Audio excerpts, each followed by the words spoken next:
बागलाण तालुक्यातील खमताणे येथे 8 डिसेंबर 2025 रोजी 9 वर्षीय चिमुकलीवर झालेल्या घृणास्पद अत्याचाराच्या घटनेने संपूर्ण तालुका हादरला आहे.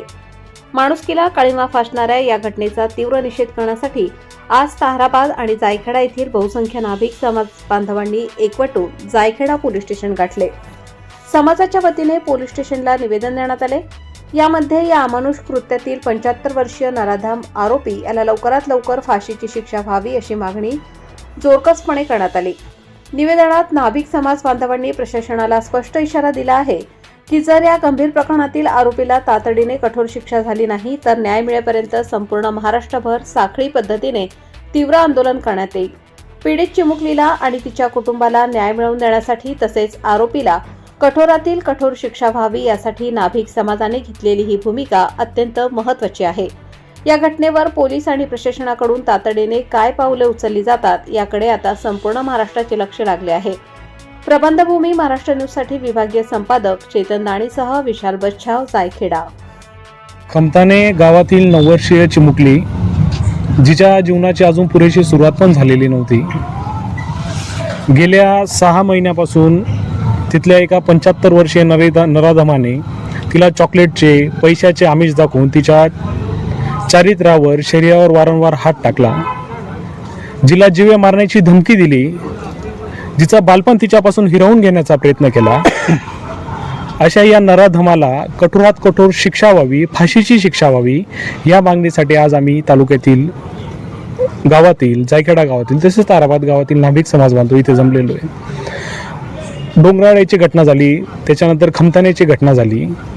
जर मुलींवर अशाच प्रकारचे अत्याचार होत असतील तर आमच्या आया बहिणींनी, घरातील लहान मुलींनी जायचं कुठं आणि कोणाच्या भरोशावर जगायचं हा आमच्यासाठी मोठा प्रश्न निर्माण झालेला आहे. जर अशाच प्रकारच्या घटना जर बागलाण तालुक्यात किंवा मालेगाव तालुक्यात घडत असतील तर झोपलेल्या प्रशासनाने लवकरात लवकर जागा होऊन भविष्यात अशा घटना घडणार नाही याच्यासाठी काहीतरी पूर्वतयारी करावी आणि सदर आरोपीला लवकरात लवकर फाशीची शिक्षा व्हावी. अन्यथा आम्ही साखळी पद्धतीने संपूर्ण राज्यभर आंदोलन चालवणार आहोत. जर आमच्या प्रकरणाची लवकरात लवकर दखल घेण्यात आली नाही तरी मी माझ्या महाराष्ट्रातील सर्वच नाभिक समाज बांधवांना आपल्या चॅनलच्या माध्यमातून एक संदेश देऊ इच्छितो. हा लढा आपल्याला थांबवायचा नाही आहे. या लढ्यात थांबलो तर आपण संपलो ही भूमिका सर्वांची असली पाहिजे. मी माझ्या सर्व समाज बांधवांना, गावखेड्यातील प्रत्येक समाज बांधवाला एक विनंती करू इच्छितो की आपल्या गावातील 2-5 प्रतिनिधी किंवा स्थानिक समाज बांधवांना घेऊन आपल्या स्थानिक पोलीस स्टेशनला, स्थानिक तहसील ऑफिसला सर्वांनी जाऊन निवेदन द्यायचं आहे, जेणेकरून हा आपला लढा आणि ह्या लढ्याची ज्वाला तोपर्यंत भडकली पाहिजे जोपर्यंत त्या सदर आरोपीला फाशी होत नाही. एवढंच मी आज या ठिकाणी बोलेल. तसंच चेतन भाऊ गांगुर्डे यांनी जसं सांगितलं तसंच आज डोंगराळे गावातील घटनेला आज काही दिवस पूर्ण झाले असता अजून त्या आरोपीला शिक्षा न झाली, तेवढ्यातच जर खमताणे गावात अशा काही नराधमाने एका 9 वर्ष बालिकेवर शारीरिक अत्याचार केला, या नराधमांना लवकरात लवकर फाशी व्हावी हेच सर्व आमच्या नाभिक समाजाकडून आणि पूर्ण जनतेकडून सर्वांना विनंती आहे.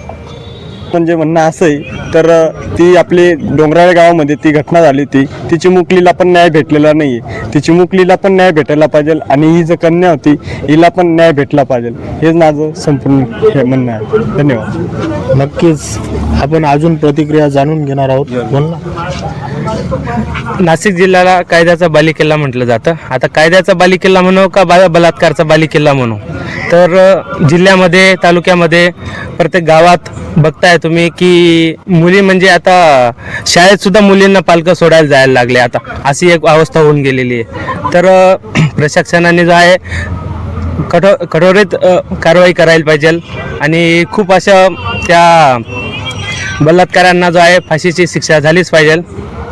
आणि आमच्या नाभिक समाजाच्या वतीने सर्वांना, पोलीस प्रशासनांना सांगतो की यांच्यावर कठोर कारवाई झाली पाहिजे. त्या चिमुकल्यांना न्याय झालेल्या या घटनेनंतर आज सटाणा येथील तहसील कार्यालयावर समस्त नाभिक संघटनेचा आज मोर्चा काढलेला होता.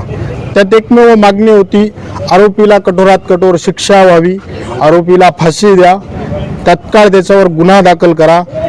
या संदर्भात आज बागलाण तालुक्यातील खूप ठिकाणी आज नाभिक संघटनेचे सगळे दुकानं बंद ठेवण्यात आले होते. स्वयंस्फूर्तीने त्यांनी आज बंद पाळला होता आणि या बालिकेला लवकरात लवकर न्याय मिळावा हीच आमची अपेक्षा आहे. प्रबंधभूमी महाराष्ट्र न्यूजसाठी मी विशाल बच्चाव, जायखेडा. ताज्या